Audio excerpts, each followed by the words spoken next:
प्यारे बच्चों नमस्कार। आशा करता हूँ कि आप सभी लोग बहुत अच्छे होंगे, स्वस्थ होंगे, मस्त होंगे और ज़बरदस्त होंगे।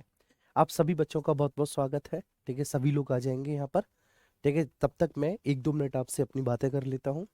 देखो, सबसे पहले तो आज जो आपका टॉपिक होना चाहिए, ठीक है, वो होना चाहिए आपका सांप्रदायिक सद्भाव। मतलब जो आपका थंबनेल लगा हुआ होगा, जो आपका टॉपिक पढ़ा हुआ होगा, ठीक है ना, थंबनेल पर वो सांप्रदायिक सद्भाव होगा। लेकिन आपको पता है कि कानून एवं व्यवस्था जिसको कि हम पढ़ रहे थे कल, अभी उसके सारे क्वेश्चंस कवर नहीं हुए। अब जब उसके सारे क्वेश्चंस कवर नहीं हुए तो पहले हम उसके क्वेश्चंस को कवर कराएंगे, कानून एवं व्यवस्था के सारे क्वेश्चंस।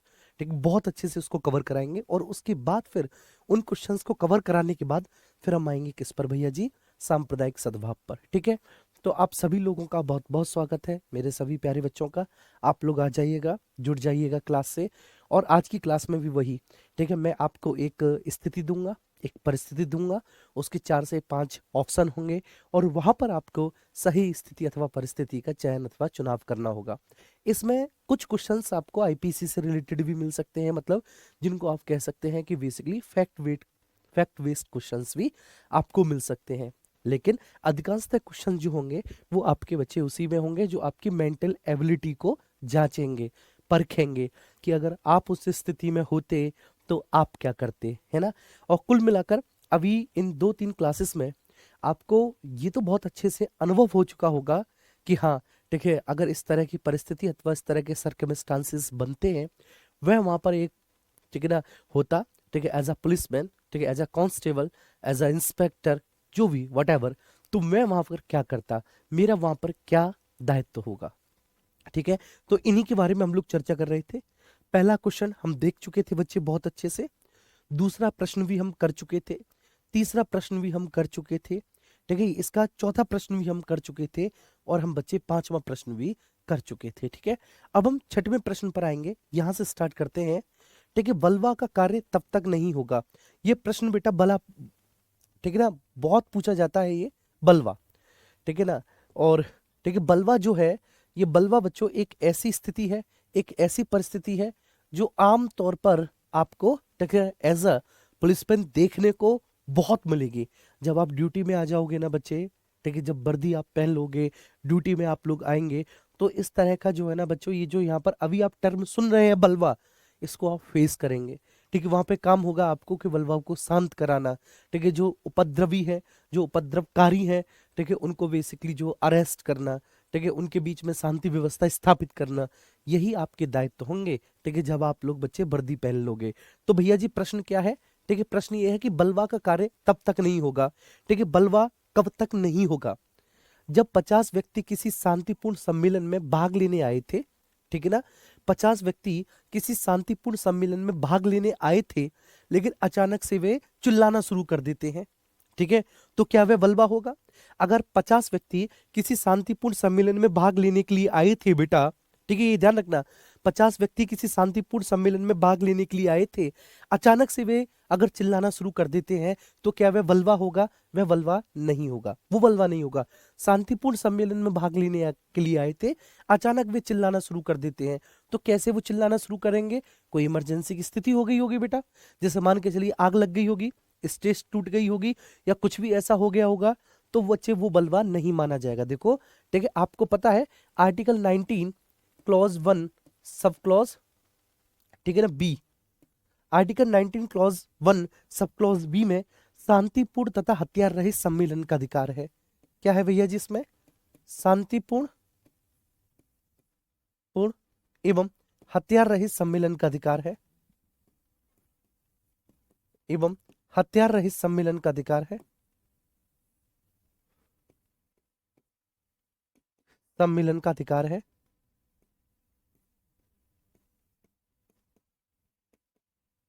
सम्मेलन का अधिकार है जी। किसमें बच्चे? इसमें। तो वह अगर किसी शांतिपूर्ण सम्मेलन में भाग लेने के लिए आते हैं, अचानक से चिल्लाना शुरू कर दिए, तो इसका मतलब ऐसा थोड़ी नहीं कि उनके सींग निकल आए। कोई ऐसे सर्कमस्टांसेस, कोई ऐसी परिस्थिति वहां पर पैदा हो गई, ठीक है, जिसकी वजह से बेटा उन्होंने चिल्लाना शुरू कर दिया, वो बलवा नहीं है। 15 व्यक्ति अगर आक्रमण करते हैं, जी हाँ, वो बलवा माना जाएगा। मोहल्ले के 20 से 25 व्यक्ति जबरदस्ती एक गाय को कोतवाली से छुड़ाकर लाते हैं, बिल्कुल बलवा है। एक कार ने दूसरी कार में पीछे से टक्कर मार दी, दोनों कारों के ड्राइवर व यात्री नीचे उतरकर व्यस्त सड़क पर गाली गलौज मारपीट करने लगते हैं, बलवा माना जाएगा।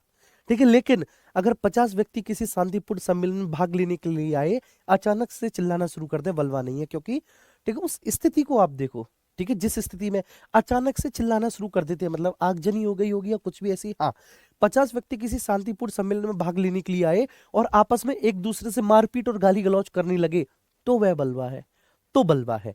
ठीक है, उम्मीद करता हूँ ये बात आपको बहुत अच्छे से समझ में आ गई होगी। ठीक है जी, नमस्ते नमस्ते, वेरी गुड इवनिंग। ठीक है, हाँ अब मैं ठीक हूँ और उम्मीद करता हूँ कि बच्चों आप सब लोग भी बहुत ठीक होंगे, अच्छे होंगे। आप लोग भी अपना बहुत अच्छे से ख्याल रखिएगा सब लोग।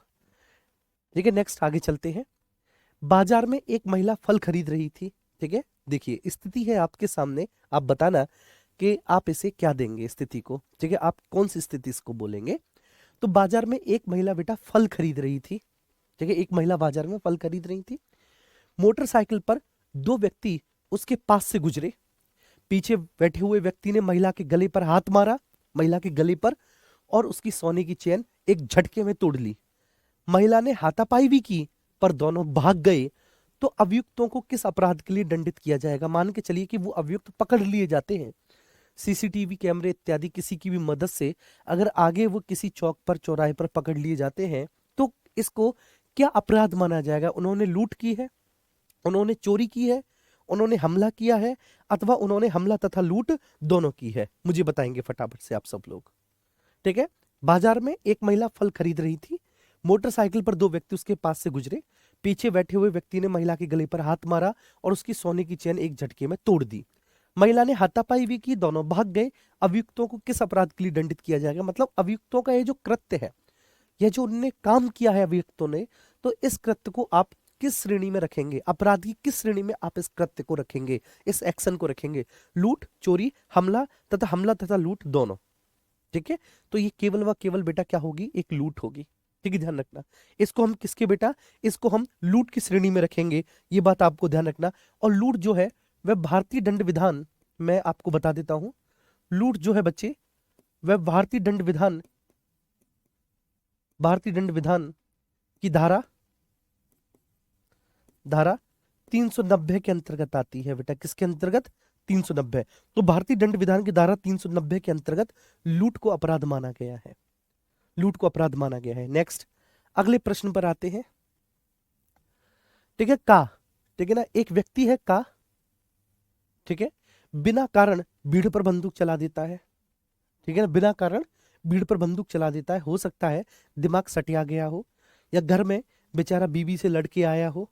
ठीक है, बीवी बहुत परेशान करती हो, मारती पीटती हो चप्पलों से, कई बार बेलन और चिमटे से भी मार देती हो, बीवी पे फ्रस्ट्रेशन नहीं उतार पा रहा, तो इस वजह से क्या हुआ बच्चे, बिना कारण भीड़ पर बंदूक चलाता है, उसमें एक व्यक्ति को वह मार देता है। तो ये जो का है, ये व्यक्ति का, ठीक है, मान के चलिए इस का नाम कमलेश है। ठीक है, कमलेश, आपने देखा होगा कमलेश एक बार वायरल हुआ था, कमलेश। ठीक है, तो ये कमलेश है। तो आप बताएंगे कि जो कमलेश है बच्चे, ये किसका दोषी है, केवल हत्या का दोषी है, आपराधिक मानव वध का, जो हत्या की कोटि में नहीं आता। तो क्या वो आपराधिक मानव वध का दोषी है जो हत्या की कोटि में नहीं आता। क्या वह घोर उपहति का, उपहति का मतलब है क्षति का, दोषी है, या उपर्युक्त में से कोई नहीं। तो आप बताएंगे कमलेश इनमें से किसका दोषी है। बताइए कमलेश इसमें से बेटा किसका दोषी है। तो कमलेश इसमें से बच्चे किसका दोषी होगा, हत्या का दोषी होगा।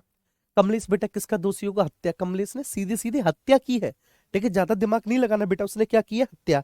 अच्छा, हत्या जो है, हत्या बेटा भारतीय दंड विधान की किस धारा के अंतर्गत आता है, 300 के अंतर्गत। हत्या जो है वह भारतीय दंड विधान की, भारतीय दंड विधान की धारा 300 के अंतर्गत आता है, धारा 300 के अंतर्गत आता है हत्या। बात समझ में आ रही है। तो हत्या भारतीय दंड विधान की धारा 300 के अंतर्गत आता है बच्चे, ये ध्यान रखना। और उपधारा 4, उपधारा 4, उपधारा 4, ठीक है ना। और इसी के अंतर्गत बच्चे वो क्या होगा, इसी के अंतर्गत वह हत्या का दोषी होगा। क्लियर है, इसी के अंतर्गत वह किसका, हत्या का दोषी होगा। नेक्स्ट अगले प्रश्न पर चलते हैं। निम्नलिखित में से कौन सा कार्य लोक मार्ग पर, मतलब किसी पब्लिक सड़क पर असावधानी अथवा उतावलेपन से वाहन चलाने की बाबत भारतीय दंड संहिता की धारा 279 के अंतर्गत आता है। देखो देखो किसी भी लोक मार्ग पर अगर आप असावधानी पूर्वक, ठीक है, अगर आप किसी भी लोक मार्ग पर असावधानी पूर्वक कोई भी वाहन चलाते हैं तो यहाँ पर धारा क्लियर है, वह भारतीय दंड विधान की धारा बेटा 279 के अंतर्गत आता है। किसके अंतर्गत आता है? वह भारतीय दंड विधान की धारा 279 के अंतर्गत आता है। अगर आप किसी भी लोक मार्ग पर उतावलेपन से, ठीक है ना, या फिर अगंभीर तरीके से बाइक चला रहे हैं। आपने देखा होगा बहुत सारे बाइक चलाने वाले नए नए नवसिखिया जिनके हाथ में बाइक लग जाती है, ठीक है, वो ऐसे जो है ना बेटा बाइक को रोड पर ऐसे घुमा घुमा के कभी बिली मारते हैं, कभी बाइक को आगे से उठा देते हैं, पीछे से उठा देते हैं। तो वो बेटा क्या कर रहे हैं? वो उतावलेपन से और गैर जिम्मेदाराना तरीके से, अगंभीर तरीके से वो बाइक चला रहे हैं। तो फिर बच्चे उसके अंतर्गत वो दंडनीय है। अत्यधिक तेज गति से वाहन चलाना जिससे कि मानव जीवन को खतरा है, मार्ग की गलत साइड पर वो वाहन चला रहे हैं इसलिए वे बच्चे दोषी हैं, वह तेज गति से वाहन चलाकर किसी व्यक्ति को कुचलकर उसकी मृत्यु कर सकते हैं इसलिए वह दोषी हैं, या वह रात्रि में बिना हेडलाइट जलाए वाहन चला रहे हैं इसलिए वह दोषी हैं। तो इसको बताएंगे बच्चे इनमें से कौन सा एक ऑप्शन सही होगा। ऑब्वियस सी बात है बच्चे, वो अत्यधिक तेज गति से वाहन चला रहे हैं जिससे कि मानव जीवन को खतरा है, और इसी वजह से बच्चे वे भारतीय दंड विधान की धारा 279 के अंतर्गत क्या है बच्चे? दोषी है। ठीक है, ध्यान रखना इसके अंतर्गत बेटा आपको 6 माह तक का कारावास, 6 माह तक का कारावास कारावास और 1,000 रुपए तक का जुर्माना लग सकता है। 1,000 रुपए तक का जुर्माना लग सकता है ना जी। तो 6 माह तक का कारावास और 1,000 रुपए तक का बेटा क्या लग सकता है? जुर्माना लग सकता है। ये बात समझ में आ रही है ना सभी को? बहुत अच्छे से, बड़ी सिंपल सी बात है, इसमें कुछ भी नहीं है। नेक्स्ट अगली परिस्थिति पे आएंगे। ठीक है, एक बालक तालाब में डूब रहा है, ठीक है, जैसे ठीक है आप ही हैं, ठीक है, आप देखते हैं कि एक बालक तालाब में डूब रहा है, ठीक है, आप वहां से गुजरे, ठीक है, आपका नाम खा है, ठीक है, जो तैरना भी जानता है, मतलब आप तैरना भी जानते हैं लेकिन बिना जोखिम उठाए आप उस बालक को बचा सकते हैं, किंतु आप ऐसा नहीं करते। बात समझ में आ रही है? आप तालाब के किनारे खड़े हुए हैं, आपको पता चल रहा है कि बच्चा ये डूब रहा है, डूबने वाला है, आप बिना जोखिम उठाए आराम से उसको बचा भी सकते हैं, ठीक है, लेकिन आप सोचते कि नहीं मैं नहीं इसे बचाऊंगा, और वो बच्चे ऐसा नहीं करता, मतलब आप ऐसा नहीं करते। तो आप बच्चे, ठीक है, आपका यह कृत्य कैसा है, आपका ये एक्शन कैसा है कि जो आपने मदद नहीं की, आप बचा सकते थे बिना जोखिम उठाए, आप उसको बचा सकते थे क्योंकि आप भली भांति तैरना भी जानते थे, उस तालाब में आपको हो सकता है तैरने का अनुभव भी हो, ठीक है, परंतु आपने ऐसा नहीं किया। तो आप किसी अपराध के दोषी नहीं हैं, आप आत्महत्या के दुष्प्रेरण के दोषी हैं। आत्महत्या के दुष्प्रेरण के दोषी है मतलब, ठीक है, आपने उस व्यक्ति को आत्महत्या के लिए दुष्प्रेरित किया है, ठीक है, या फिर आपराधिक मानव वध के दोषी हैं जो हत्या की श्रेणी में नहीं आता, या फिर आप हत्या के ही दोषी हैं। बताएंगे फटाफट से, ठीक है बच्चे, कि आप किसी भी अपराध के दोषी नहीं हैं, आप आत्महत्या के दुष्प्रेरण के दोषी है, मतलब आपने आत्महत्या के लिए उसको प्रेरित किया है।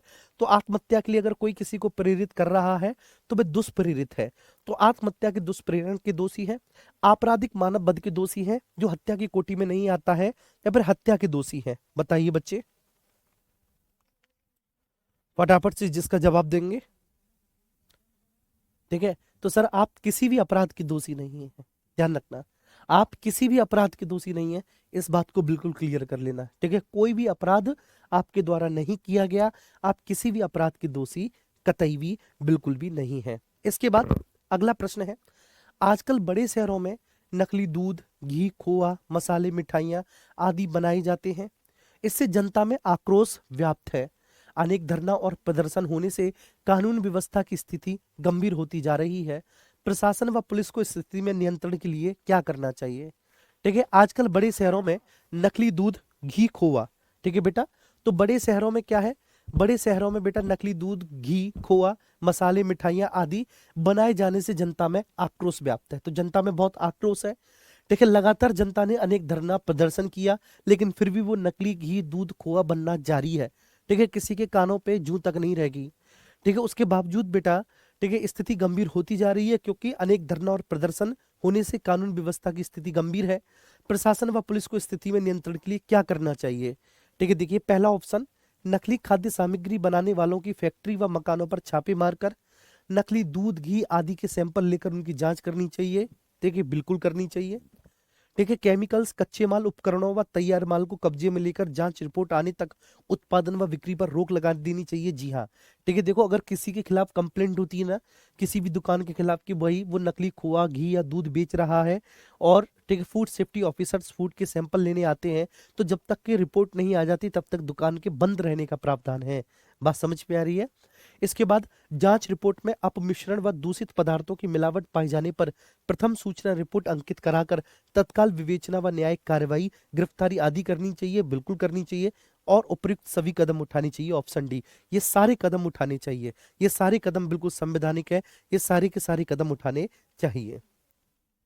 नेक्स्ट अगला प्रश्न है बच्चे, 1,000 रुपए व 500 रुपए के नकली नोट आजकल बड़ी संख्या में बाजारों व बैंकों तक में पाए जा रहे हैं। ठीक है, ध्यान रखिएगा, 1,000 रुपए व 500 रुपए के नकली नोट आजकल बहुत बड़ी संख्या में बाजारों और बैंकों तक में पाए जा रहे हैं। जाली करेंसी नोटों के विरुद्ध कार्रवाई भारतीय दंड संहिता की किस धारा के अंतर्गत आती है? बस ठीक है, जाली करेंसी, ठीक है, जो जाली करेंसी, जो जाली नोट है, ठीक है, तो जाली करेंसी नोटों के विरुद्ध कार्रवाई भारतीय दंड संहिता की धारा 489 का से 489 अणा तक के बीच आती है। ठीक है, ध्यान रखना, 489 ए से 489 ए से 489 489 ए से 489 ई के अंतर्गत आती है। ए से 489 ई के अंतर्गत आती है। ई के अंतर्गत आती है। ठीक है, ये बात ध्यान रखना, 489 ए से 489 ई के अंतर्गत आती है। नेक्स्ट आगे, ठीक है, आईसीसीआई बैंक में 20,000 रुपए जमा कराने गए व्यक्ति में से एक व्यक्ति ने, जो खुद को बैंक कर्मी बता रहा था, 500 रुपए के नोटों की जांच कराने हेतु नोट उसके हाथ से छीन लिए। मतलब एक बैंक है, यहाँ पर बैंक का नाम दिया हुआ है कि एक बैंक में 20,000 रुपए जमा कराने आप गए। ठीक है ना, अब आपके हाथ में से एक व्यक्ति ने ठीक 20,000 रुपए छीन लिए कि वो बैंक कर्मचारी आपके बैंकों की जांच करेगा, और उसके बाद वो रफू चक्कर हो गया। ठीक है, तो घटना की प्रथम सूचना रिपोर्ट पर बैंक पहुंची पुलिस को क्या करना चाहिए बताइए? ठीक है, पुलिस को बैंक मैनेजर के सहयोग से नोट छीनने वाले व्यक्ति की तलाश करनी चाहिए। पुलिस के वरिष्ठ अधिकारियों को बैंक कर्मियों से पूछताछ करनी चाहिए। बैंक में लगे सीसीटीवी कैमरे की मदद से कथित बैंक कर्मी की पहचान करनी चाहिए। ठीक है ना, भविष्य में ऐसी घटना ना घटे इसके लिए सुरक्षा व्यवस्था और कड़ी की जानी चाहिए, या उपयुक्त सभी एक ठीक है उपाय जो है बेटा वो सारे उपाय करनी चाहिए। तो देखो, जहां पर उपयुक्त सभी उपाय आ जाए वो सारे करने चाहिए, क्योंकि ये सारे उपाय हमको और आपको बिल्कुल सही लग रहे हैं।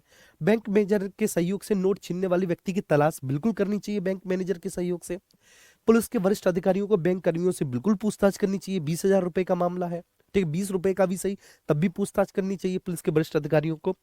बैंक में लगे सीसीटीवी कैमरे की मदद से कथित बैंक कर्मी की पहचान करनी चाहिए, बिल्कुल। ठीक है, क्या करना चाहिए अगर ये होता कि घटना की प्रथम सूचना रिपोर्ट पर बैंक पहुंची पुलिस को सर्वप्रथम क्या करना चाहिए? अगर यहां पर क्या लग जाता, सर्वप्रथम, कि घटना की प्रथम सूचना रिपोर्ट पर बैंक पहुंची पुलिस को सबसे पहले क्या करना चाहिए? तो सबसे पहले बेटा क्या करना चाहिए? बैंक में लगे सीसीटीवी कैमरों की मदद से कथित बैंक कर्मी की पहचान करनी चाहिए, सबसे पहले ये करना चाहिए। लेकिन इसमें यह पूछा है कि बेसिकली क्या करना चाहिए बच्चे पुलिस को, तो पुलिस को तो ये सारे काम करने चाहिए, क्योंकि ये सारे काम ही देखिए सही है और विधि संगत है, तो पुलिस को तो ये सारे के सारे काम ही करने चाहिए। अगला प्रश्न है, 10 साल की एक बच्ची फांसी के फंदे पर झूलती मिली। ठीक है, बड़ा दुखद सा प्रश्न है। ठीक है, आप इससे विचलित नहीं होंगे, क्योंकि जब आप पुलिसमैन बन जाएंगे, जब आप दीवानजी कांस्टेबल बन जाएंगे, ठीक है, तो आप पाएंगे कि ऐसी घटना रोजाना आपको देखने और सुनने को मिलेंगी। ठीक है, शुरुआत में आप विचलित होंगे, मेरे खुद का एक एक्सपीरियंस है। ठीक है ना, एक बच्ची जो है, ठीक है, वो यूपी पुलिस में ऐसा ही भर्ती हुई। ठीक है ना, और बेसिकली जो है ना वो ठीक है थोड़े से इस तरह से भी थोड़ी बहुत अच्छी स्टूडेंट नहीं थी वो, तो ठीक है ना, कई बार उसको बहुत सारे डाउट्स वगैरह होते थे। ठीक है, तो उसके पिताजी, ठीक है, और वो डायरेक्टली मेरे कांटेक्ट में थे, उन्होंने कहा कि सर ये आपको कैसे भी इसका सिलेक्शन करवाना है ना। तो मतलब जो है ना, तो वो बच्ची मेरे कांटेक्ट में थी, उसका पूरा परिवार जो है ना, मम्मी पापा वगैरह लोगों से बात होती थी। तो जब वो पोस्टेड हो गई, ठीक है, ये बात बहुत पहले की है, 2016 की भर्ती वाली है, तो जब वो पोस्टेड हो गई तो ऐसी एक घटना आई उसके सामने कि वहां पर उसे घटना स्थल पर जाना था, एक बच्ची के साथ दुष्कर्म हुआ था और उसको उसकी हत्या कर दी गई थी। ठीक है। तो आप विश्वास नहीं मानेंगे, उसके पिताजी का फोन आया कि सर आप घर पे आ जाइए। मैंने कहा हाँ बताइए। कि नहीं सर आपको घर पे आना है। मैंने कहा उनके घर पे पहुंचा। मैं तब एक जगह एक कस्बे में पढ़ाता था, एक शहर में पढ़ाता था, ठीक है, ऑफलाइन। वहां पे गया, पता चला कि वो ऐसा ही थी, देखो है ना, पुलिस इंस्पेक्टर थी, दरोगा थी वो। और उस घटना को देखने के बाद, क्योंकि वो भी घटना स्थल पे थी, उसने 4 दिन से बेटा कुछ भी नहीं खाया पिया। वो सदमे में थी, लिटरली, है ना। तो क्योंकि ठीक है ना, ठीक है, आपको इस घटना के लिए तैयार रहना पड़ेगा, क्योंकि आपकी जॉब ही ऐसी है। ठीक है, आपकी जॉब साधारण जॉब नहीं है, हमारी जॉब साधारण है, आपकी जॉब साधारण नहीं है। ठीक है, आपकी बहुत मेहनत वाली जॉब है। आप मुझसे बोलते हो सर आप हमारे लिए इतनी मेहनत कर रहे हो, नहीं बेटा, जब आप सेलेक्ट हो जाएंगे ना, तब आप देश के लिए कितनी मेहनत करेंगे आप सोच भी नहीं सकते। आप रात में भी, ठीक है, ठंड में, इन दिनों में, ठीक है ना, आप चौराहे पर खड़े होकर ट्रैफिक व्यवस्था को ठीक कर रहे होंगे। ठीक है, किसी बम्बे पुलिया पर खड़े होके आप लुटेरे चोरों से यात्रियों की रक्षा कर रहे होंगे। कितनी कठिन जॉब होती है, आपकी जॉब कठिन है एक्चुअली। ठीक है, तो 10 साल की एक बच्ची फांसी के फंदे पर झूलती मिली, पुलिस ने रिपोर्ट नहीं लिखी और इसे आत्महत्या का मामला बता दिया। 10 साल की बच्ची थी, क्या आत्महत्या करेगी। परिजनों ने इसे हत्या का मामला बताया और मकान मालिक व उसके मित्र को नामजद कर उनकी गिरफ्तारी की मांग की। ठीक है ना। रिपोर्ट न लिखने पर लोगों का गुस्सा भड़क गया। बच्ची की लाश को उन्होंने सड़क पर रखकर जाम लगा दिया। इस स्थिति में पुलिस को क्या करना चाहिए। आमतौर पर आपको ऐसी घटनाएं बहुत देखने को मिलेंगी कि जब उग्र होती हुई भीड़, ठीक है, डेड बॉडी को रोड पे रख के जाम लगा देती है, पूरी ट्रैफिक व्यवस्था को अस्त व्यस्त कर देती है। क्योंकि जब ट्रैफिक व्यवस्था अस्त व्यस्त होती है तभी पुलिस सुनती है। जब घंटों का बेटा जाम लग जाता है, कईयों किलोमीटर का जाम लग जाता है, यात्री परेशान होते हैं, ठीक है, तब पुलिस के हाथ पैर फूलते हैं। नहीं तो कई बार तो पुलिस भी इतनी, ठीक है ना, इस तरह का कृत्य करती है और इतने आलस्य का और अगंभीरता का परिचय देती है कि वो कई बार तो एफआईआर तक नहीं लिखती, एफआईआर तक नहीं लिखती है। और खासकर अगर एफआईआर, ठीक है, जिसके विरुद्ध लिखी जा रही है वो कोई ताकतवर रसूख वाला व्यक्ति है, तो पुलिस लिखती नहीं, पुलिस के हाथ पैर कांप जाते हैं। तो ऐसी स्थिति हुई, ठीक है, बच्चे के जो बच्ची के माँ बाप हैं वो मकान मालिक और उसके साथी पर रिपोर्ट दर्ज करा रहे हैं कि नहीं उसने हत्या की है, लेकिन वो इसे आत्महत्या का मामला मान रही है पुलिस। तो क्या करना चाहिए। बच्ची के परिजनों को शांति व्यवस्था भंग करने के आरोप में गिरफ्तार कर लेना चाहिए। बिल्कुल नहीं। तो भीड़ और ज्यादा उग्र हो जाएगी अगर उन्होंने ऐसा किया कि बच्चे के परिजनों को शांति व्यवस्था भंग करने के आरोप में गिरफ्तार कर लिया, तो भीड़ और ज्यादा उग्र हो जाएगी। फिर लॉ एंड ऑर्डर के लिए और ज्यादा चैलेंजेस उपस्थित हो जाएंगे। ऐसा तो वो बिल्कुल भी नहीं कर सकते। भीड़ पर लाठीचार्ज, यदि लोग फिर भी ना हटे तो गोली चलानी चाहिए, बिल्कुल भी नहीं। क्योंकि ये कोई बलवा नहीं है, ठीक है ना, ये कोई उपद्रव नहीं है, ये कोई बलवा नहीं है, ये किसी भी प्रकार का बच्चे कोई एक ऐसा एक्ट नहीं है जिसमें भीड़ जो है, ठीक है, शासन के खिलाफ या प्रशासन के खिलाफ या फिर, ठीक है, आपस में ही किसी भी प्रकार का कोई भी, ठीक है ना, आप ये कह सकते हैं कि कोई भी असंवैधानिक कार्य कर रही हो। ठीक है, तो आप यहाँ तो बिल्कुल भी ऐसा नहीं कर सकते। भीड़ पर लाठीचार्ज तो आप बिल्कुल भी नहीं कर सकते। और अगर भीड़ ना हटे तो गोली नहीं। ठीक है, वो तो तब होता है जब आंसू गैस की गोली चलाई जाती है, भीड़ पर लाठीचार्ज किया जाता है, जब बहुत बड़ी संख्या में बिल किसी कानून के विरोध में, ठीक है, या किसी प्रशासनिक कार्रवाई के विरोध में, ठीक है, इस तरह से इकट्ठी हो जाती है। ये तो क्या है बच्चे, ये तो एक मृत बच्ची है। तो मृत बच्ची के, ठीक है ना, बेसिकली आप कह सकते हैं सिंपैथी में, मृत बच्ची के सिंपैथी में लोगों की भीड़ इकट्ठी हो गई है जो कि दबाव बना रही है। तो सोच के देखिए, पहले से ही वो जो लोग उपस्थित हुए हैं, ठीक है, वो शासन प्रशासन अथवा किसी कानून के विरोध में कोई बलवा नहीं कर रहे। ठीक है, किसी भी तरह का कोई वो बच्चे बवाल नहीं मचा रहे, ठीक है, कोई तोड़फोड़ नहीं कर रहे, कोई आगजनी नहीं कर रहे। वो, ठीक है ना, सिंपैथी पूर्वक, सहानुभूति पूर्वक वो वहां पर इकट्ठा हुए हैं। तो आप बिल्कुल भी ऐसा नहीं कर सकते। तत्काल रिपोर्ट लिखकर निर्दोष, तत्काल रिपोर्ट लिखकर, सॉरी, तत्काल रिपोर्ट लिखकर दोषी व्यक्तियों की गिरफ्तारी व मामले की निष्पक्ष जांच करनी चाहिए। बिल्कुल सही है। तत्काल रिपोर्ट लिखकर दोषी व्यक्तियों की गिरफ्तारी और मामले की निष्पक्ष जांच करनी चाहिए। ठीक है, चलिए ऑप्शन सी।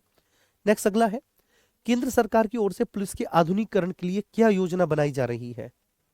ठीक है, आप बताएंगे केंद्र सरकार की ओर से पुलिस के आधुनिकीकरण के लिए क्या योजना बनाई जा रही है। तो उत्तर प्रदेश सरकार के लिए पुलिस आधुनिकीकरण हेतु केंद्र सरकार ने 2009-10 के लिए 220 करोड़ रुपए का बजट स्वीकृत किया है। बिल्कुल सही बात है। इस राशि से नक्सली व दस्यु प्रभावित इलाकों के लिए 9 mm व ठीक है, ग्लॉक पिस्टल व मशीन गन खरीदी जाएंगी, बिल्कुल सही बात है। आधुनिक रॉकेट लॉन्चर व नई तकनीक से युक्त आंसू गैस गन खरीदने का भी प्रस्ताव है। जी हाँ, और उपयुक्त सभी कार्य जो है बेटा वह पुलिस की आधुनिकीकरण योजना के अंतर्गत शामिल होंगे, बिल्कुल सही बात है। ठीक है, तो भैया जी 2009-2010 के बजट के लिए 220 करोड़ रुपए के बजट स्वीकृत था उत्तर प्रदेश, ठीक है, सरकार के लिए, जिससे कि वह पुलिस के आधुनिकीकरण हेतु, ठीक है, उपयुक्त कदम उठाए सके। ये केंद्र सरकार ने उत्तर प्रदेश सरकार के लिए स्पेशली पुलिस के लिए 2009-10 के बजट में 200 करोड़ 20 रुपए के बजट का प्रस्ताव स्वीकृत किया था। ठीक है जी, नेक्स्ट अगले प्रश्न पर चलते हैं।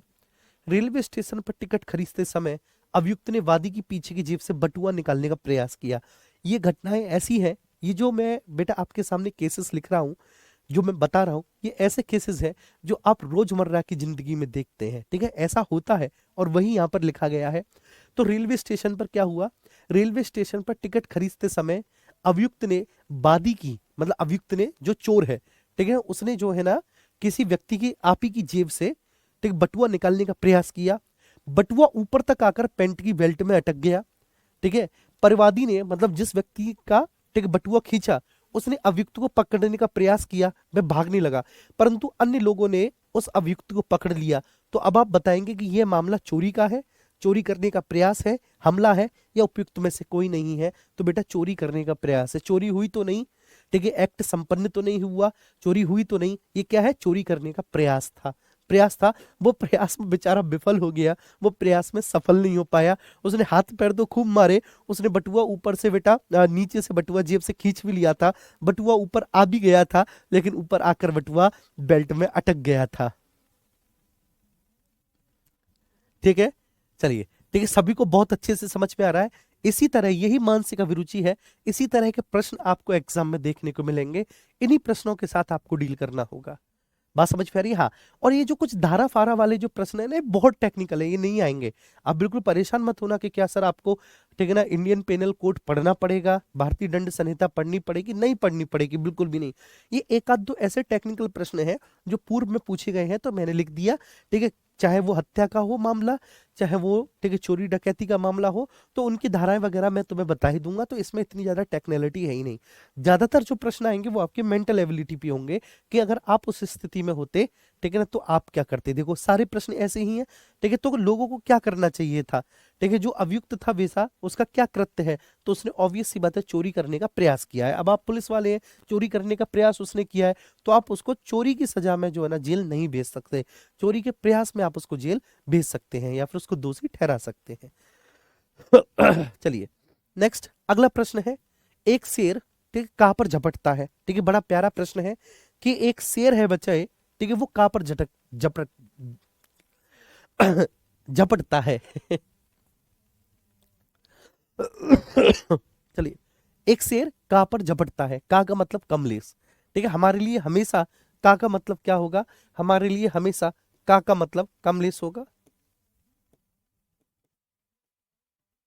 ठीक है, का मतलब कमलेश होगा।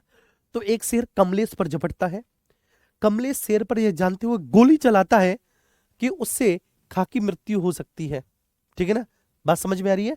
तो किस शेर पर गोली चला, जानते हुए भी चलाता है, किस गोली से खाकी मृत्यु हो सकती है, और गोली से वस्तुतः खाकी मृत्यु हो भी जाती है। बात समझ में आ रही है? अरे बड़ा टेक्निकल है बेटा ये तो क्वेश्चन। जैसे मान के चलिए मैं कमलेश हूं, ठीक है, और मेरे ऊपर शेर ने झपट्टा मारा। ठीक है, अब शेर ने जब मेरे ऊपर झपट्टा मारा तो मैंने शेर पर गोली चलाई। शेर के बराबर में हो सकता है कोई खान नाम का व्यक्ति हो, खान नाम का कोई व्यक्ति, खजान सिंह मान लो। तो खजान सिंह शेर के जस्ट बराबर में, मुझे पता है कि मेरी गोली चलाने से हो सकता है खजान सिंह मर जाए, फिर भी मैंने गोली चला दी अपनी आत्मरक्षा में। तो भाई पहले मैं बचना चाहिए, हो सकता है कि खजान सिंह के ना भी लगे, शेर के ही लग जाए। और वास्तव में ऐसा ही हुआ कि वो गोली खजान सिंह के लग गई और खाकी मृत्यु हो गई। तो जब खाकी मृत्यु हो गई बच्चे, तो आप अब बताइए कि जो का है, जो कमलेश है, कमलेश को पता था कि गोली लग सकती है, तो क्या फिर भी कमलेश किसी अपराध का दोषी नहीं है? क्या कमलेश हत्या करने का दोषी है, या बेसिकली वो आपराधिक मानव वध का दोषी है जो हत्या की श्रेणी में नहीं आता? आपराधिक मानव वध जो है बेटा, ये ध्यान रखना, ये हत्या की श्रेणी में नहीं आता, मैं पहले भी बता चुका हूं, हत्या की श्रेणी में नहीं आता।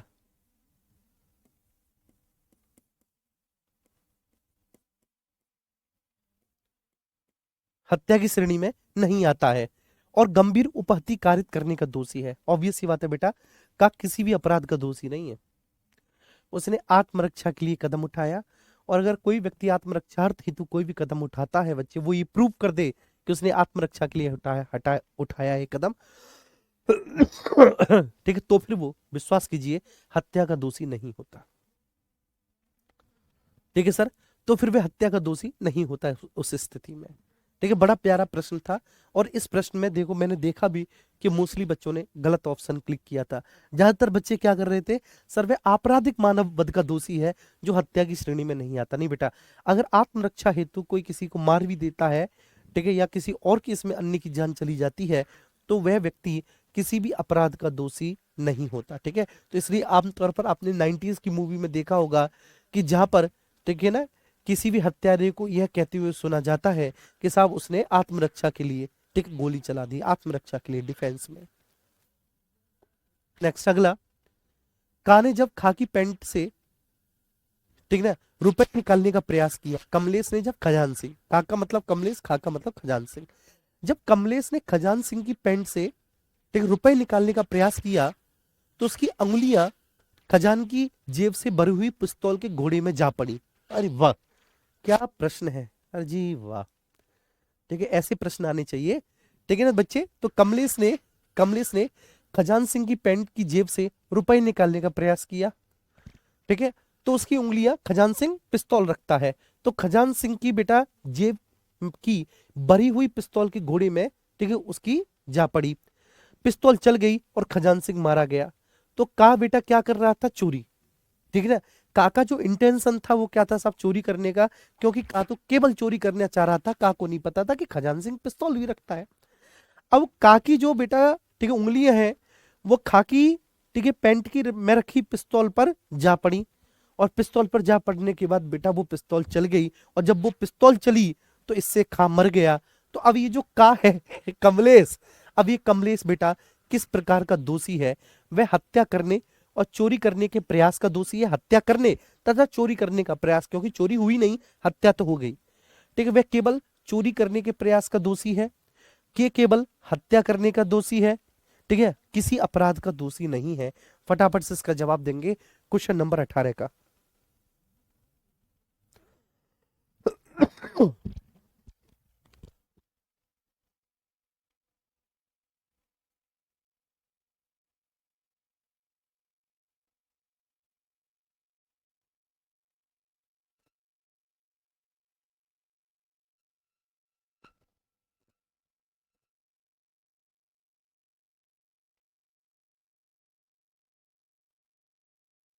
चलिए बताइए बेटा इसका, कि वो हत्या करने तथा चोरी करने, देखो हत्या तो उससे हो गई, हत्या करने तथा चोरी करने के प्रयास का दोषी है, क्योंकि चोरी नहीं हो पाई। ठीक है, तो हत्या करने तथा चोरी करने के प्रयास का दोषी है।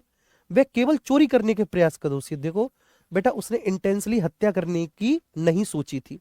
जब उसने इंटेंसली हत्या करने की नहीं सोची तो हत्या तो हो गई, लेकिन वो है वास्तव में केवल चोरी करने के प्रयास का दोषी, वो भी चोरी करने का नहीं, चोरी करने के प्रयास का दोषी है।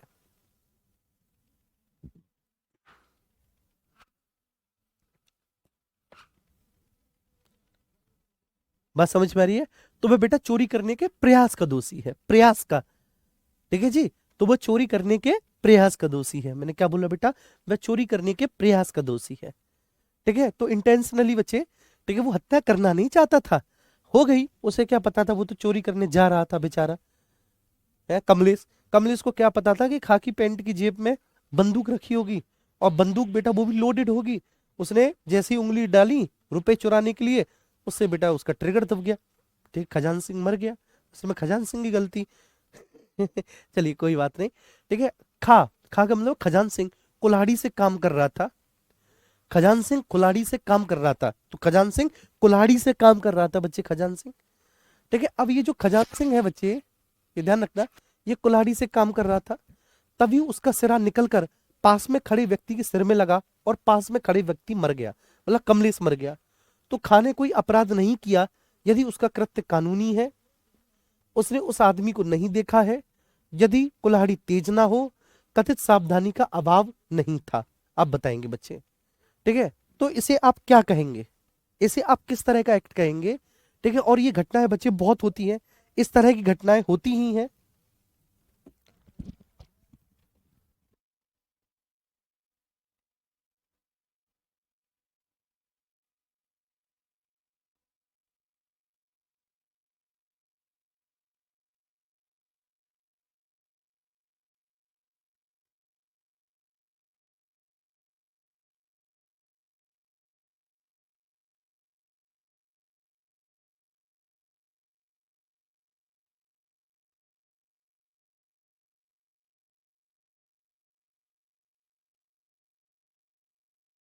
चलिए, तो बच्चों बताओ, उसका कृत्य कानूनी है, उसने उस आदमी को नहीं देखा, कुल्हाड़ी तेज ना हो, कथित सावधानी का अभाव नहीं था।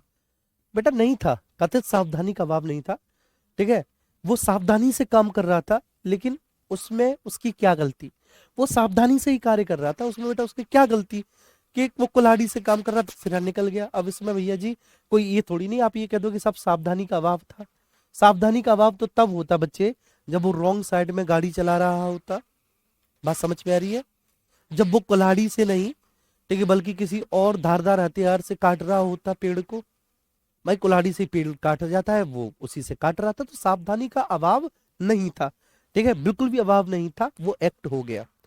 नेक्स्ट अगला, मुड़िया पूर्णिमा मेले में मानसी गंगा में स्नान करने से रोकने पर। ठीक है, मुड़िया पूर्णिमा मेला होता है बेटा, पूर्णिमा मेला। ठीक है, ये मुड़िया पूर्णिमा मेला बेसिकली मथुरा में मनाया जाता है। वहां पे मानसी गंगा में स्नान करने से रोकने पर कुछ शरारती तत्वों ने पुलिस के सीओ सदर तथा आधा दर्जन पुलिस कर्मियों पर हमला करके उन्हें लहूलुहान कर दिया। ये स्थितियां हुई हैं, ये तभी तो बेटा केसेस बने हैं। ये केस स्टडी क्यों बनी है? ये केस स्टडी इस वजह से बनी है, ये केस स्टडी बेटा इसलिए हुई है क्योंकि ये ऐसी स्थितियां आमतौर पर हुई है। देखिए ऐसा हुआ है कि जब किसी धार्मिक स्नान इत्यादि को करने से रोका जाता है पुलिस प्रशासन के द्वारा। अच्छा, पुलिस प्रशासन किसी धार्मिक स्नान इत्यादि करने से क्यों रोकती है? इसलिए रोकती है ताकि हो सकता है बेटा उस समय वो नदी जो है वो उफान पर हो सकता है कि घाट की मिट्टी जो है वो कच्ची और सरकनी हो, कोई श्रद्धालु उसमें कच्ची हुई सरकती हुई मिट्टी में अंदर चला जाए, नदी में डूब जाए, तभी तो पुलिस ऐसा करती है। लेकिन जो धार्मिक श्रद्धालु होते हैं, धार्मिक श्रद्धालुओं को ऐसा लगता है कि पुलिस ऐसा करने से उनको इनके धार्मिक अधिकारों से वंचित कर रही है, और वो लोग बेटा कभी कभी क्या है पथराव इत्यादि भी कर देते हैं। ठीक है, तो बस यही आपको समझना है कि मुड़िया पूर्णिमा मेले में मानसी गंगा में स्नान करने से रोकने पर कुछ शरारती तत्वों ने पुलिस के सीओ सदर आधा दर्जन पुलिस कर्मियों पर हमला करके उनको लहूलुहान कर दिया। ऐसी स्थिति में अधिक पुलिस फोर्स बुलाकर शरारतियों को गिरफ्तार कर लेना चाहिए, है ना? अधिक पुलिस फोर्स बुलाकर शरारतियों को गिरफ्तार कर लेना चाहिए। सीओ और घायल पुलिसकर्मियों को उपचार के लिए अस्पताल में भर्ती कराना चाहिए। अच्छा, इसमें ये नहीं है कि सर्वप्रथम क्या करना चाहिए, है ना? इसमें ये नहीं है सर्वप्रथम, और जब सर्वप्रथम ना हो तो मैंने बताया बेटा कि उपर्युक्त सभी कदम बिल्कुल ठीक होगा। लेकिन इसमें भी दिमाग रखना, ये नहीं कि एग्जाम में ऐसे प्रश्न देखने को मिले, सर ने कहा था सर्वप्रथम ना हो तो उपर्युक्त सभी कदम। ठीक है, थोड़ा सा अपने दिमाग का भी यूज करना, क्योंकि मानसिक अभिरुचि है तो आप देखना। अधिक पुलिस फोर्स बुलाकर शरारतियों को गिरफ्तार कर लेना चाहिए, बिल्कुल कर लेना चाहिए। सीओ और घायल पुलिसकर्मियों को उपचार के लिए अस्पताल में भर्ती कराना चाहिए, बिल्कुल कराना चाहिए। घटना की पहली सूचना रिपोर्ट अंकित करवाकर प्रशासन व पुलिस के उच्चाधिकारी को तत्काल सूचना भी देनी चाहिए। पकड़े गए व्यक्तियों के विरुद्ध आवश्यक विधिक कार्रवाई होनी चाहिए, सभी कदम उठाए जाने चाहिए जिससे शांति व्यवस्था स्थापित हो सके। चलिए, नेक्स्ट अगला प्रश्न है, मैं पढ़ रहा हूं आप लोगों के लिए, आप मुझे बताएंगे। थोड़ा सा टेक्निकल प्रश्न है क्योंकि बच्चे इसमें भारतीय दंड विधान की धाराओं का जिक्र है। अब चूंकि इसमें भारतीय दंड विधान की धाराओं का जिक्र है तो आप मुझे इसका आंसर बताएंगे। ठीक है, क्या होगा? मैं 1 मिनट का सभी को समय दूंगा। प्रश्न में बड़े आराम से और इत्मीनान से पढ़ देता हूं आप लोगों के लिए। ठीक है, सर्राफा व्यवसायी पिता और पुत्र को सर्राफा व्यवसायी पिता और पुत्र को रात्रि को 9 बजे दुकान बंद करके मोटरसाइकिल से वह घर लौट रहे थे। चलिए, तो सर्राफा व्यवसायी पिता और पुत्र रात्रि को 9 बजे दुकान बंद करके मोटरसाइकिल अपने घर जा रहे थे। 3 युवकों ने लात मारकर उनकी बाइक गिरा दी। ठीक है, 3 युवकों ने लात को मारकर, ठीक है ना, उनकी बाइक गिरा दी। थैला छीनने का प्रयास किया। विरोध करने पर उन दोनों पर गोली मारकर उनको गंभीर रूप से घायल भी कर दिया। 5 किलो सोना और 1 किलो छाती भी लूट कर ले गए। ये अपराध क्या है आप बताएंगे? बस आप मुझे ये बता दो, ये चोरी का है, लूट का है, या घोर उपहत्या व लूट है, या फिर ये डकैती है। देखिए, डकैती में क्या होता है, डकैती में 5 से ज्यादा लोग हों जो चोरी करने आए हों, ठीक है ना। डकैती में क्या है बच्चे, डकैती में 5 से ज्यादा लोग हों, चोरी करने आए हों, ठीक है, तो उसको डकैती माना जाएगा। बेशक ठीक है उसमें चोरी हो लेकिन 5 से ज्यादा लोग हों। और ऐसा भी हो सकता है कि डकैती में किसी को किसी प्रकार की कोई चोट और खरोंच भी ना आए, ये भी हो सकता है, लेकिन लोगों की संख्या इसमें ये हो। अब आप बताएंगे बच्चे, तो ये ठीक है ना बच्चे, क्या है, सर्राफा व्यवसायी पिता और पुत्र रात्रि को 9 बजे दुकान बंद कर कर मोटरसाइकिल से वापस लौट रहे थे, 3 युवकों ने लात मारकर। तो 5 से ज्यादा तो है नहीं, तो जहाँ पे लूट है, जहाँ पे डकैती है, डकैती हटा दो, ये डकैती तो है नहीं, डकैती नहीं है, ठीक है, मैंने आपको बता दिया डकैती नहीं है। चलिए, ये चोरी भी नहीं है, ये क्या है बच्चे, ये घोर उपहती व लूट है। ये क्या है सर, ये घोर उपहती व लूट है। ये क्या है बच्चे, घोर उपहती व लूट है, ठीक है। चलिए, इसके बाद नेक्स्ट अगले प्रश्न पर चलते हैं। पति पत्नी टैक्सी से केला देवी दर्शन करने हेतु जा रहे थे, ठीक है, केस स्टडी देखो आप किस तरह के प्रश्न है।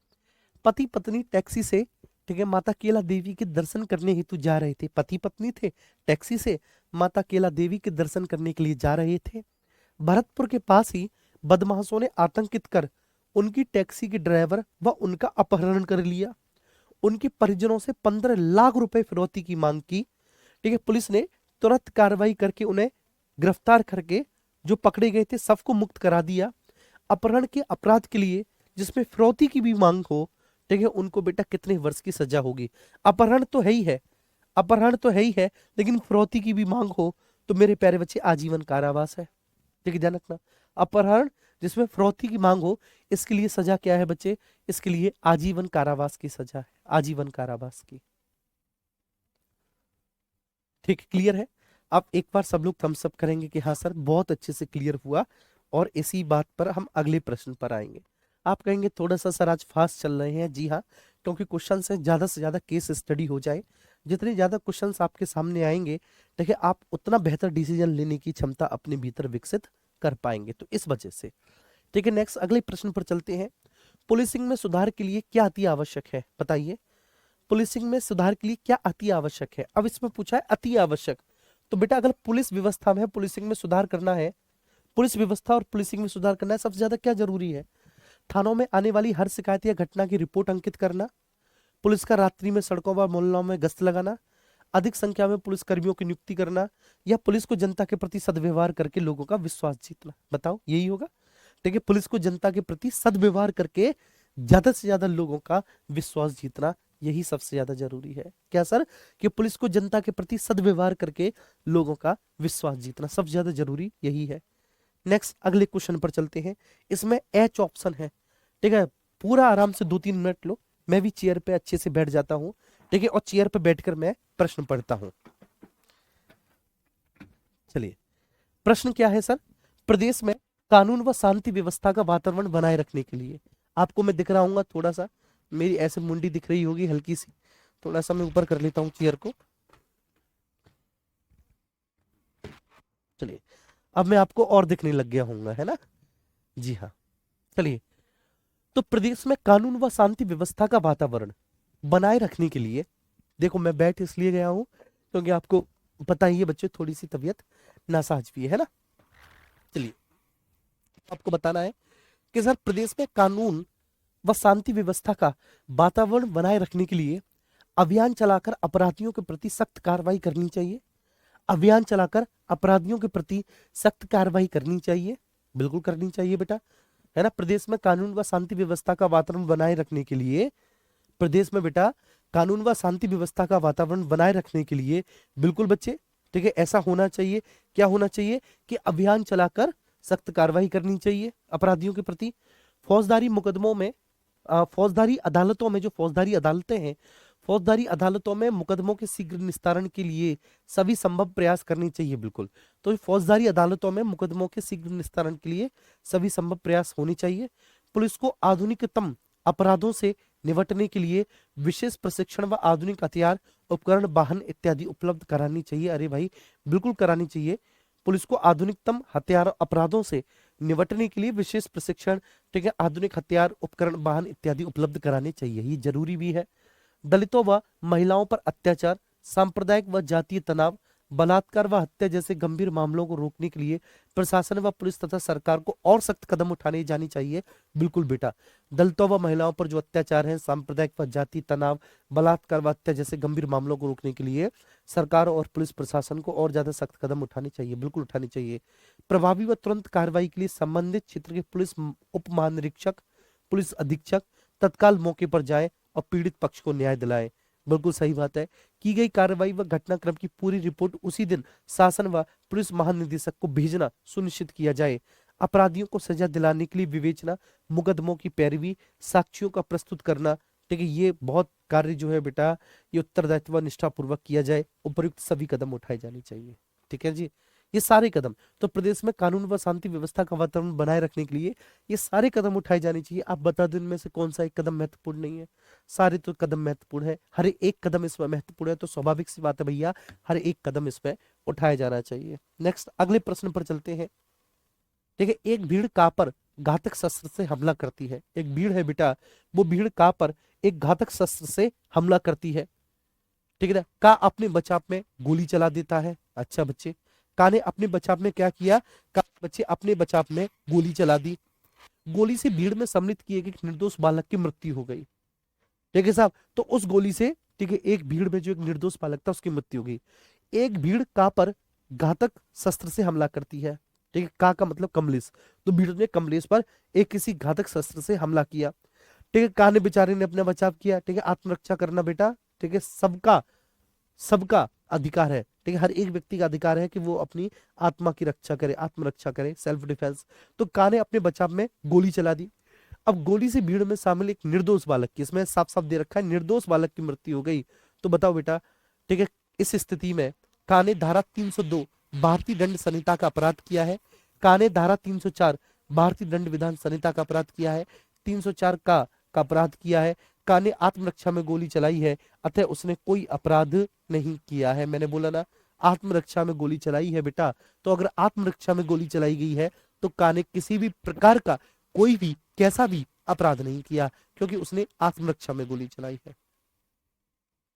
ठीक है, तो का ने आत्मरक्षा में गोली चलाई है और उसने आत्मरक्षा में गोली चलाई है, तो उसने किसी प्रकार का कोई अपराध नहीं किया है।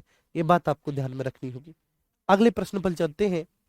अगला प्रश्न है, वाटर टैक्स देने के बाद भी कई दिनों तक नलों में एक बूंद भी पानी ना आने पर, वाटर टैक्स देने के बाद भी, वाटर टैक्स देने के बाद भी कई दिनों तक नलों में एक बूंद भी पानी ना आने से पुरुषों व महिलाओं ने सड़क पर निकलकर जल संस्थान के अधिकारियों के विरुद्ध नारेबाजी की व जाम लगा दिया। सूचना पर पहुंची पुलिस को बेटा क्या करना चाहिए? तो वाटर टैक्स देने के बाद भी कई दिनों तक नलों में एक बूंद भी पानी ना आने से पुरुषों व महिलाओं ने सड़क पर निकलकर जल संसाधन के अधिकारियों के विरुद्ध नारेबाजी की, जाम लगा दिया। पुलिस को क्या करना चाहिए बेटा? पुलिस को लोगों को समझा बुझाकर शांत करना चाहिए, समस्या के हल का आश्वासन देना चाहिए। पुलिस को लाठीचार्ज करना चाहिए? बिल्कुल भी नहीं, लाठीचार्ज तो पुलिस बेटा बिल्कुल भी नहीं कर सकती। सड़क घेर कर बैठे पुरुषों व महिलाओं को गिरफ्तार करना चाहिए? नहीं भाई, उनकी जेन्युइन समस्या है, उनकी मांगों को संबंधित अधिकारियों तक पहुंचाना चाहिए। तो बेटा ए और डी में से बताएंगे, ए और डी में से कौन सा ठीक होगा? पुलिस को क्या उनकी मांगों को संबंधित अधिकारियों तक पहुंचाना चाहिए? ये पुलिस का काम नहीं है। पुलिस को बेटा लोगों को समझा बुझाकर शांत करना चाहिए, समस्या के हल का आश्वासन देना चाहिए बच्चे, है ना। उसके बाद उनकी मांगों को संबंधित अधिकारियों तक पहुंचाना चाहिए। ठीक है, उसके बाद वो उसको प्रोसीड करेगी उनकी मांगों को, लेकिन शुरुआत में पुलिस लोगों को समझा बुझाकर शांत करवाएगी और समस्या के हल का आश्वासन देगी। अगला प्रश्न, ठीक है, बहुत प्यारा प्रश्न है। ठीक है, मतलब दबंगों ने प्रेम प्रसंग के कारण, ये आमतौर पर ऐसा आज भी गांव में होता है, ठीक है, कि गांव में एक लड़का लड़की उनका प्रेम प्रसंग होता है। गांव के ही कुछ दबंग लोग, ठीक है, उस प्रेम प्रसंग को बिल्कुल भी स्वीकार नहीं करते। वो बात अलग है कि वो चाहे बेशक उनकी कितनी भी विवाह के बाद प्रेम प्रसंग चल रहे हो, लेकिन उनको गांव में रह रहे किसी भी लड़का लड़की का प्रेम प्रसंग पसंद नहीं होता। ठीक है, क्योंकि वो तथाकथित समाज के उद्धारक होते हैं। तो ऐसे ही कुछ दबंग हैं। दबंगों ने प्रेम प्रसंग के कारण प्रेमी की मां को घर से बाहर खींचकर निर्वस्त्र कर दिया। प्रेमी की मां को निर्वस्त्र कर दिया, 50 मीटर तक घसीटते ले गए। पूरा गांव तमाशा देखता रहा। प्रेमी की भी खूब पिटाई की और उसे मरा समझकर छोड़कर चले गए। ठीक है, इस अपराध में धारा 354 स्त्री की लज्जा भंग करने व उस पर हमले का अधीन है। प्रेमी युवक को बेतहासा पीटकर गंभीर चोटें पहुंचाने से धारा 326 के अधीन है। धारा 354 व 326 सपठित धारा 147 बट्टे 148 के अधीन है। यदि अभियुक्त 5 या उससे अधिक है, वह घातक हथियारों से सुसज्जित है। दबंगों ने अपनी बहन व परिवार को बदनामी से बचाने के लिए यह कृत्य किया, उन्होंने कोई अपराध नहीं किया। मतलब वो मान के चलिए दबंगों की बहन थी, तो दबंगों ने बेटा ये जो काम किया है, ये अपने बहन व परिवार को बदनामी से बचाने के लिए कार्य किया है। क्या उन्होंने कोई अपराध नहीं किया? आप बताएंगे बच्चे, क्या उन्होंने अपराध किया है? उन्होंने बेटा बहुत बड़ा अपराध किया है। धारा 354 स्त्री की लज्जा भंग करने, क्योंकि उसकी मां को निर्वस्त्र करके 50 मीटर तक घसीटा। धारा 326 बच्चे गंभीर चोटें पहुंचाई और इनफैक्ट हत्या का प्रयास किया। वो बात अलग है कि मरा छोड़कर, ठीक है ना, उसको मरा पाकर छोड़ गए थे, बेसिकली मरा समझकर उसको, ठीक है, छोड़कर चले गए थे कि मर गया, फिर भी हत्या का प्रयास किया है। तो ये बेटा धारा 147-48 के अधीन है और अभियुक्त 5 या इससे ज्यादा है और घातक हथियारों से सुसज्जित है। तो ऑप्शन सी बिल्कुल करेक्ट होगा। ठीक है, आप ऑप्शन सी को बिल्कुल करेक्ट कर लीजिएगा। किसका सही ऑप्शन क्या होगा सर? ऑप्शन सी होगा, ऑप्शन सी होगा। नेक्स्ट, ठीक है, अगला सर। ठीक है, क्वेश्चन नंबर 28। आ बाकी हत्या करने के इरादे से बाकी झोंपड़ी तक गया। ठीक है, देखिएगा प्रश्न देखिए। आ, ठीक है, आ कोई भी मान लो अभिषेक, अभिषेक बबलू की हत्या करने के इरादे से बबलू की झोंपड़ी तक गया। उसने देखा कि बबलू झोंपड़ी में सो रहा है। झोंपड़ी का एक ही दरवाजा था, उसे अभिषेक ने बाहर से बंद करके ताला लगा दिया। उसके बाद उसने झोंपड़ी में आग लगा दी और बबलू बेचारा जल के मर गया। तो जो अभिषेक है वो उत्तरदायी है हत्या का, आग लगाने और हत्या का, आपराधिक मानव वध का जो हत्या नहीं है, या घोर उपहत्या का। ऑब्वियस सी बात है बच्चे, ठीक है, किसका? एक तो आग लगाने का और दूसरा हत्या का, दोनों का दोषी। एक तो आग लगाई और दूसरा क्या की बेटा? दूसरी हत्या की, दोनों का दोषी है। ठीक है, चलिए, ठीक है, चलिए, ठीक है। तो सर एक तो आग लगाई और आग लगाने के बाद क्या कर दी? हत्या कर दी। तो आग लगाने और हत्या करने वह दोनों का दोषी है। आग लगाने हत्या करने दोनों का दोषी है। ठीक है, नेक्स्ट आगे। कानून एवं शांति व्यवस्था बनाए रखने के लिए पुलिस प्रशासन को, अब इसका जवाब आप देंगे। ठीक है, 4 ऑप्शन है, मैं पढ़ देता हूं। कानून एवं शांति व्यवस्था बनाए रखने के लिए पुलिस प्रशासन को कैसा भी दबाव न मानकर खुलकर पूरी ईमानदारी से कार्य करना चाहिए।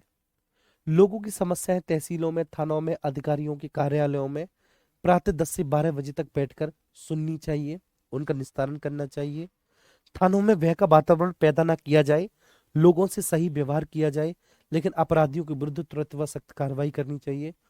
उक्त सभी कदम पूर्ण निष्ठा व निष्पक्षता से उठाना आवश्यक है। बिल्कुल उठाना आवश्यक है, बात समझ में आ रही है? बिल्कुल उठाना आवश्यक है। तो कानून एवं शांति व्यवस्था बनाए रखने के लिए पुलिस प्रशासन को कैसा भी दबाव न मानकर खुलकर पूरी ईमानदारी से काम भी करना चाहिए। लोगों की समस्याएं तहसीलों में, थानों में, अधिकारियों के कार्यालयों में बैठकर सुननी चाहिए, उनका निस्तारण भी करना चाहिए। थानों में भय का वातावरण पैदा ना किया जाए। बेटा बिल्कुल सही बात है। नेक्स्ट अगला क्वेश्चन, ठीक है ना, इसमें डी ऑप्शन है, बड़े बड़े बड़े ऑप्शन है। आप मुझे इसका आंसर खुद बताएंगे।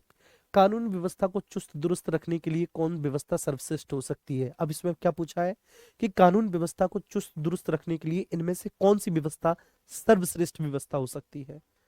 कौन सी व्यवस्था सर्वश्रेष्ठ व्यवस्था? तो सर कानून व्यवस्था को चुस्त दुरुस्त रखने के लिए कौन सी व्यवस्था सर्वश्रेष्ठ हो सकती है? जनता का पुलिस से सहयोग। कहा गया है कि आम नागरिक भी बिना वर्दी की पुलिस है और वर्दी वाला भी आम नागरिक है। बिल्कुल सही बात है बच्चे, क्लियर है? तो जनता का पुलिस से सहयोग तो होना ही चाहिए। और ये जो कहा गया है ना बेटा कि आम नागरिक भी बिना वर्दी की पुलिस है और वर्दी वाला भी आम नागरिक है, अगर ऐसा हो जाए तो कानून व्यवस्था चुस्त दुरुस्त अपने आप ही हो जाएगी। क्योंकि आम नागरिक जब पुलिसमैन की भूमिका निभाएगा तो वो अपने आसपास बच्चों किसी भी प्रकार के, ठीक है, किसी संदेह जनक स्थिति में अथवा किसी भी ऐसे कृत्य में जो इलीगल है, वह अगर पुलिस को सूचना देगा या उसके विरुद्ध कार्रवाई करेगा तो ऑब्वियस सी बात है। ठीक है, ये बिल्कुल सही स्टेटमेंट है। ठीक है, पुलिस अधीक्षक द्वारा अपने थाना अध्यक्षों और इलाके को चुनिंदा नागरिकों के साथ अपराधों व जन समस्याओं पर बैठक आयोजित कर सीधी बातचीत करना व शिकायतों व समस्याओं की जानकारी लेकर उनका निराकरण करना। तुमको लग रहा होगा ये सही है, अरे गलत बात है। पुलिस अधीक्षक द्वारा अपने थाना अध्यक्षों और इलाके के चुनिंदा नागरिकों के साथ, ऐसा कोई प्रावधान ही नहीं है। छेड़खानी और लड़के लड़कियों के भागने आदि की घटनाओं की रोकथाम के लिए समाचार पत्रों में सूचना देकर अभिभावकों के साथ मीटिंग करना व उन्हें आवश्यक हिदायतें देना, ठीक है, बिल्कुल गलत बात है। आर्टिकल 21 सभी को प्रेम विवाह करने का अधिकार देता है, सुन लेना।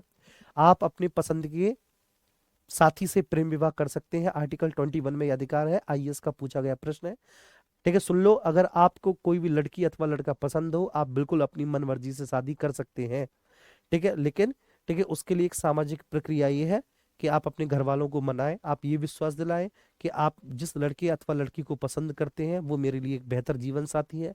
घर वाले अगर नहीं मानते तो भाग जाओ, शादी कर लो, कोई दिक्कत वाली बात नहीं है, ठीक है ना। चलिए, ठीक है, लेकिन हाँ सिलेक्शन ले लो बेटा, सिलेक्शन लेना जरूरी है, नहीं तो खवाओगे क्या, ठीक है, शादी कर ली तो, ठीक है, पता पड़ी मजदूरी करनी पड़ी तो क्या फायदा, कहीं ईंट के भट्टे पे काम कर रहे हो, कहीं लेबर का काम कर रहे हो, तो उससे भी कोई फायदा नहीं है। पहले पुलिस वाले बन जाओ, घर वाले खुद ही मान जाएंगे, तो इसलिए यही मोटिवेशन सही, लेकिन अच्छे से तैयारी करो। आम नागरिकों को एक दिन कुछ समय के लिए थाना प्रभारी बनाकर, अच्छा, आम नागरिकों को एक दिन कुछ समय के लिए थाना प्रभारी, बेटा अगर आम नागरिकों को थाना प्रभारी बना दिया जाए ना, तो आम नागरिकों की जितनी भी दुश्मनी जिससे है बेटा, सारी दुश्मनी एक ही दिन में वो निकाल लेंगे, है ना, पूरी दुश्मनी निकाल लेंगे वो एक ही दिन में, ध्यान रखना इस बात को।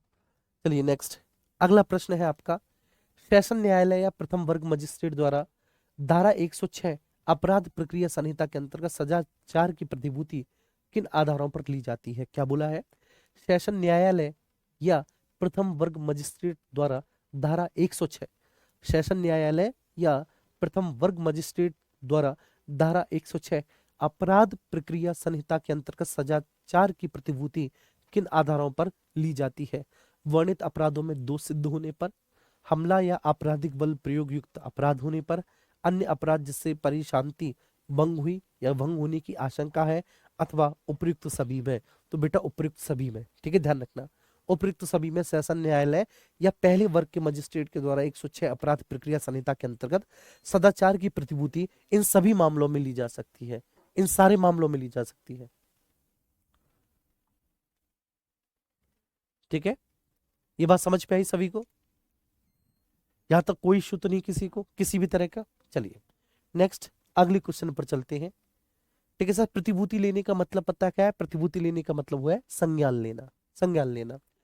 कार्यपालक मजिस्ट्रेट, जो कार्यपालक मजिस्ट्रेट है, धारा 107 अपराध प्रक्रिया संहिता के अंतर्गत किन आधारों पर परिशांति बनाए रखने की प्रतिभूति लेता है, प्रतिभूति का मतलब क्या है, मैंने बताया कि संज्ञान लेता है बेटा, तो किसी व्यक्ति द्वारा परिशांति भंग करने की सूचना पर बिल्कुल संज्ञान लेगा, ऐसा कार्य करने पर जिससे परिशांति भंग हो रही है बिल्कुल वे संज्ञान लेंगे, लोक प्रशांति भंग करने पर भी संज्ञान लेंगे, और उपयुक्त सभी मामलों पर वे क्या लेंगे, उन सभी मामलों पर वे संज्ञान लेंगे, ठीक है। चलिए, तो यही आज के क्वेश्चंस थे बच्चों, ठीक है, थैंक यू सो मच, आपने मुझे बैठने का अवसर दिया, ठीक है, और आज मैंने पता नहीं कितने सालों बाद बैठकर क्लास ली है, कभी ऑफलाइन पे मैं लिया करता था, जब बहुत थक जाता था कभी कभी बैठ जाता था लेकिन आज तबीयत की वजह से बैठना पड़ा। Thank you so much, I love you all मेरे प्यारे बच्चों, ऐसे ही पढ़ते रहो जबरदस्त तरीके से, ठीक है, और कल हम सांप्रदायिक सद्भाव के क्वेश्चंस कराएंगे कल, ठीक है ना, सांप्रदायिक सद्भाव के, तो आज तो नहीं हो पाई क्योंकि आज तो समय नहीं बचा, और इसी तरह से जिस तरह के प्रश्न आपको आपके एग्जाम में देखने को मिलेंगे ठीक वैसे एक्सप्लेनेशन के साथ हर एक चीज को समझाते हुए, ठीक है। Love you all, bye bye बच्चों।